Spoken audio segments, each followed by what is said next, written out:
Comme on l'a vu dans la vidéo précédente, une grande partie de la physiologie du 19e siècle nous a fourni ce qu'on sait aujourd'hui représenter des connaissances neuroscientifiques et psychologiques. Les physiologistes de l'époque nous ont montré comment le cerveau et les différentes parties du corps relayaient les informations. Cependant, parmi toutes les avancées scientifiques, cette époque a également été marquée par un demi-siècle de pseudosciences qui, si elle a fourni un point de départ crucial pour comprendre le fonctionnement du cerveau lui-même, a également eu des implications sociologiques néfastes. Une théorie qui notamment posait problème était la physionomie, ou comme on l'appelle plus communément, la phrénologie. Le domaine de la phrénologie a débuté avec un médecin allemand, Franz Joseph Gall, et son collègue physiologiste allemand, Johann Gasper Spurzheim. Ces derniers ont affirmé que les traits de personnalité et les facultés mentales pouvaient être mesurés en se basant sur la forme du crâne d'une personne.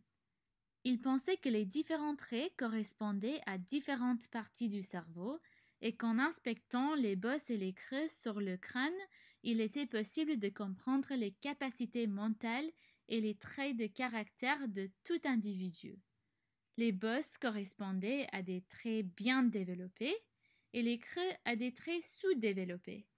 Ainsi, si vous étiez bon en langue, vous auriez une bosse ici, et si vous étiez mauvais en mathématiques, vous auriez un creux là. L'idée initiale de Gall, selon laquelle les différentes régions du cerveau sont liées à des traits différents, n'était pas complètement fausse. Aujourd'hui, on sait que le cerveau est effectivement organisé spatialement. Ce qui était faux, cependant, c'était la façon douteuse dont il est arrivé à ces conclusions.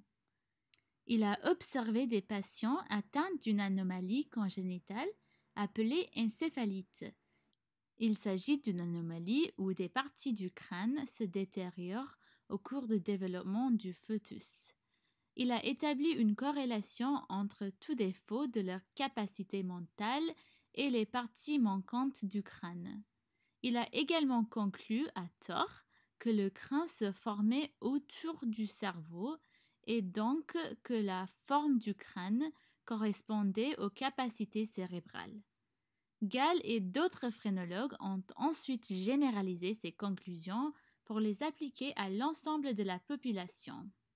Un phrénologue est même allé jusqu'à dire que la rationalité de René Descartes était surestimée car son crâne présentait des creux dans les régions de rationalité. Dans la première moitié du XIXe siècle, malgré quelques critiques, la phrénologie est devenue très populaire en France, au Royaume-Uni, en Allemagne et aux États-Unis. La popularité de la phrénologie était largement due au fait qu'elle était basée sur les idées de libre arbitre et de déterminisme.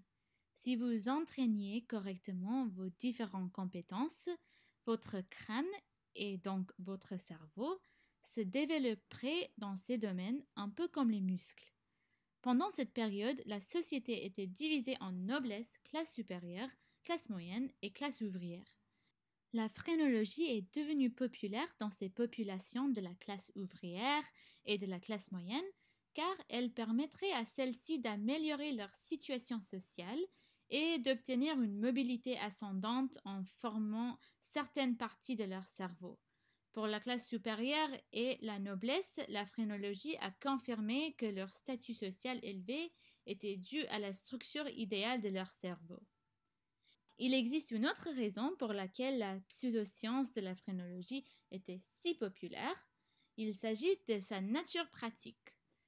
Contrairement à la philosophie et à la physiologie mentale qui semblaient immatérielles pour un grand nombre de personnes, la phrénologie fournissait un guide pour la compréhension des processus mentaux qui atteignaient des médecins, les ministres, les travailleurs en asile et même les enseignants des écoles publiques. Dans le domaine de l'éducation, la phrénologie était même utilisée pour déterminer les sujets que les différents étudiants devaient améliorer en priorité. Certaines implications de la phrénologie étaient plus sombres. La phrénologie a été popularisée aux États-Unis par le docteur Samuel George Morton lorsque ce dernier a publié son ouvrage Crania Americana.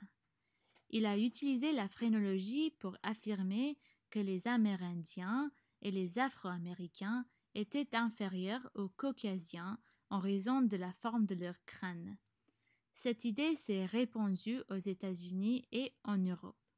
En Europe, la phrénologie a également été utilisée pour justifier le colonialisme de l'Afrique et des terres aborigènes de l'Australie. Et aux États-Unis, elle a été utilisée pour justifier le retrait forcé des Amérindiens de leurs terres, l'esclavage et même l'anti-esclavage sous prétexte que ces races inférieures devaient être apprivoisées et protégées. Heureusement, au milieu du XIXe siècle, alors que de nouveaux progrès scientifiques étaient réalisés sur les fonctions cérébrales, la phrénologie a été discréditée par la communauté scientifique. Cependant, à ce jour, on peut encore trouver des vestiges de la phrénologie dans la langue. En anglais, on dit par exemple « well-rounded » pour une personne ayant généralement un bon caractère, et en français, on dit « avoir la bosse des maths » pour une personne douée en mathématiques.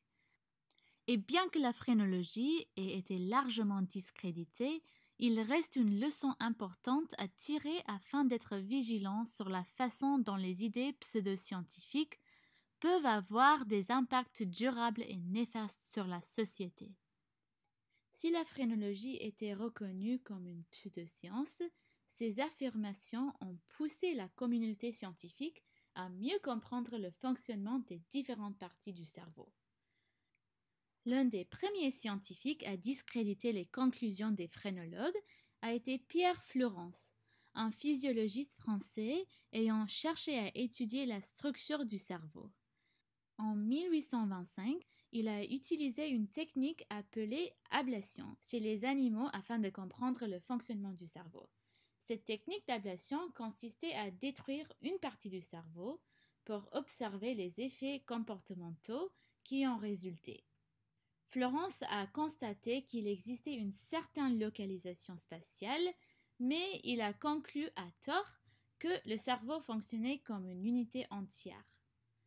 Plus tard, Paul Broca, un médecin français, a fourni d'autres preuves scientifiques soutenant le fait que le cerveau était organisé spatialement.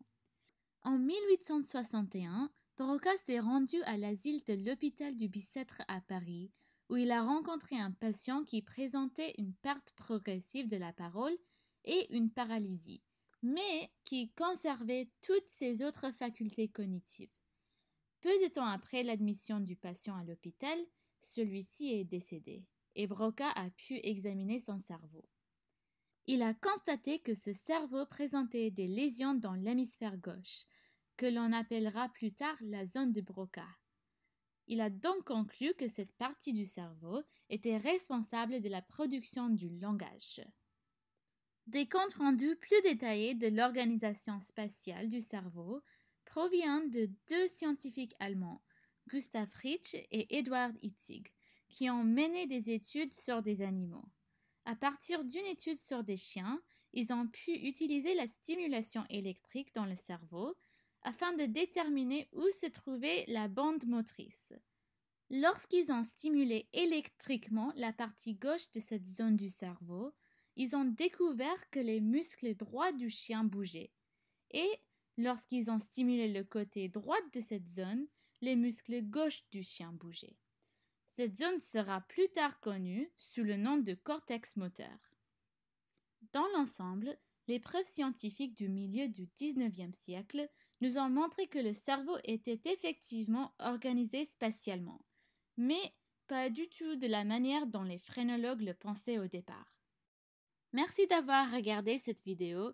Dans la prochaine vidéo, on parlera de la relation entre les perceptions mentales et les processus sensoriels, et de la façon dont les scientifiques ont pu mesurer quantitativement cette relation. Merci encore et à bientôt pour la prochaine vidéo.